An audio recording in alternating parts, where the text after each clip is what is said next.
everyone's going, ugh. But I think it's that thing that you alluded to, Kate, is when you have that baby, that is something that you feel. I mean, you've sort of opened this argument up, but you feel that's the only thing that you're the only person who can do that for your baby. Absolutely. It's a very strong, That's what I felt. bond. I like the fact that when I came home from work, I could push Grandma out the way, you know, and have my husband out the way and say, this is me now, Mum's here, I'm the only one that can do this. And I love that. But these women said to me, but that's incredibly selfish.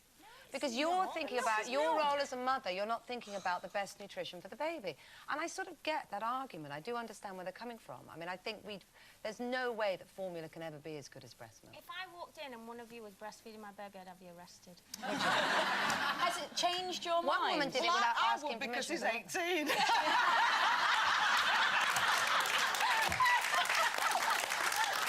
That's a whole different show. Has it changed your mind? Were you to have another baby? Yeah. Has it opened up your thinking? Or? I could definitely imagine breastfeeding someone else's baby if they wanted me to. Could you? I would go that far. There was one woman that went to the Sudan. She was a charity worker, and when she got there were little orphans dying because they couldn't digest the formula and they didn't have much access to the formula. So she breastfed 2 twin babies and saved their lives.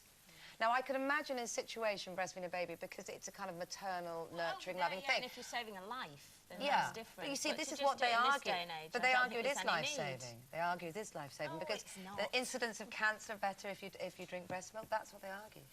What was the point of the picture then that caused all the controversy? Yeah, I know. Well, that cast's now got an agent, so and he's doing a lot of work, a lot of shows.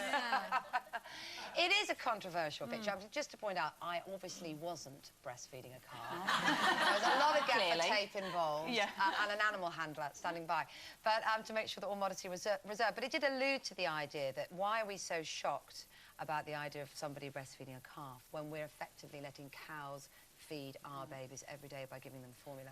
That's the argument within the documentary. Yeah. Interesting, very interesting. And now to much more topical topics. Oh, yeah? You look very fresh-faced this morning. Do I? Yeah, have you been to work this morning? No, I wasn't on GMTV this morning. I did radio this morning, which, as you know, is so much better when you're a bit hungover. Yeah, going to jammies and everything, yeah. Well done, girls. Did you have fun? I had a great time. It's so good to see you. When you were absolutely right, actually. I think it was you that said everybody leapt up, all the tables thereabout. The show's so popular, so well done. We're all pleased. You were on the Dragon's table, weren't you? I was on the Dragon's table, very scary. Pitched them a couple of ideas. On the Dragon's table? I don't know. I'm just hoping to sell them a few ideas, but they didn't seem that interested in breastfeeding. Didn't one of them win? One of them won the raffle as well. Who won the raffle on that table? Well, do you know, there's a story behind that because it was Ben Miller, the host of the show, that won the raffle. Right. And when they came round to your tables with and say you have to write your money on the back of a note, £10 or £20 note, write your name on the back, and then you win the prize. And Ben said, oh my God, I haven't got any money, I'm going to look really tight. So I gave him £10. And he won the prize and kept it. Furious. Furious. It was to be a chef for a day at a posh restaurant in London. Oh, they can have that. I hope I can go along and have the dinner. What's happening with you career-wise? Because GMTV's been in the papers quite a bit lately with some high-profile departures to come. Yeah, exactly. Fiona's going, which I think is a real shame.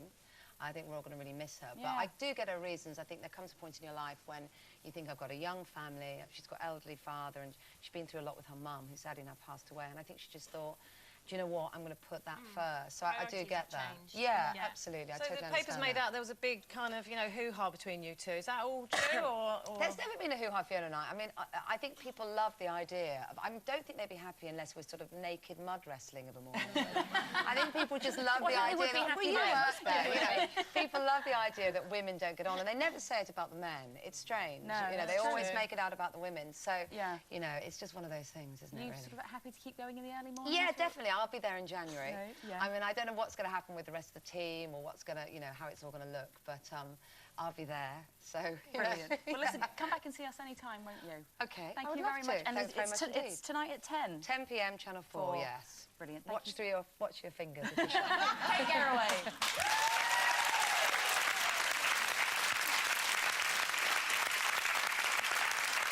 Let's take a break, but Sir Cliff is on his way, so we'll see you the other side of this. Back soon.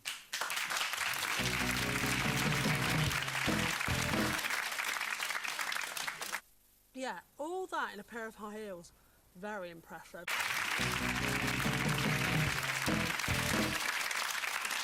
Welcome back to Tuesday's Live Loose Women. I'm Jackie Brambles, and on the loose this lunchtime with me are Coleen Nolan, Carol McGiffin and Jane McDonald. Still to come, we'll be celebrating 50 glorious years. No, it's not Carol's birthday, but the king of Britpop is here, Sir Cliff Richard. But first, official figures released today have revealed that violent crime in the countryside has almost doubled since 1997. People living in the 13 police force areas considered rural have suffered greater increases in violent attacks, sex offences and robbery than those in the rest of England and Wales. Now, Carol, you're a city girl, so do you feel safer in the city than you do out in the sticks? Well, probably, yes. You know, and I do think that most people think that, you know, the city is more dangerous. And, you know, I know a hell of a lot of people who have moved to the country for that reason. You know, I think the portrayal of crime in the city, especially London, is probably, I mean, there's just more publicity about it, and so you hear about it more. But, you know, I think it's just about being in the wrong place at the wrong time. It doesn't really matter where you are. I mean, I got mugged the other day. I got robbed, actually, at the cash point. I was just standing at the cash point and some bloke took my money instead of me. Anyway, and so, but you know what? Was that not shake you? And... Yeah, it shook me up a bit because, you know, weirdly, touch wood, it's never happened to me before. You know, I've lived in London all my life and I've never, ever experienced anything like that. I've never been mugged or burgled or, you know, robbed or anything. Touch wood, exactly, like loads of it, because, you know, I just felt really lucky. But, and it did shake me up. It was like, wow. I can't believe someone would just do that, you know, and... So you don't fancy a life out in the countryside now? No, and it wouldn't change my behaviour because, you know, someone said to me, would you like a lift home? Are you all right? And I thought, well, no, I'm going to walk home. I'm going to carry on working. I'm just going to carry on doing what I do. And, you know, I don't think it's got... For me, it's got nothing to do with about being in the city. I feel safer in the city because there's more people. There's always more people around. You know, you can walk home late at night. I've walked home loads of times late at night, and you just see people all the time. You know, occasionally you might bump into the wrong person, but you could do that out in the sticks as well. I think that's exactly it. I think it's being in the wrong place at the wrong time. Yeah. You know, I've moved now and it's classed as semi-rural, I would have thought, because there's neighbours and I absolutely love it. And I do, touch wood, feel safe there. But at the same time, you know, last week me and my sister were in London, and at midnight we're walking down the South Bank.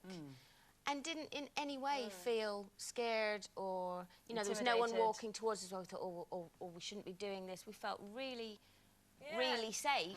But then we could be walking down a different part of London or a different part of Manchester, whatever, and be terrified. So I think it depends on what area of...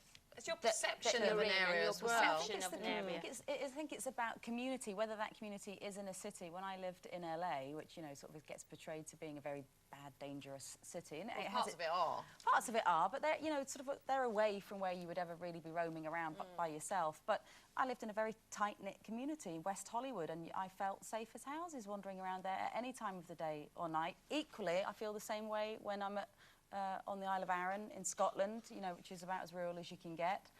There's no, you know, there's no lampposts. There's no crowds, but I feel completely safe there at all times because so many people know you, and you know. So I think it does depend on just what little capsule you happen to be in. I know when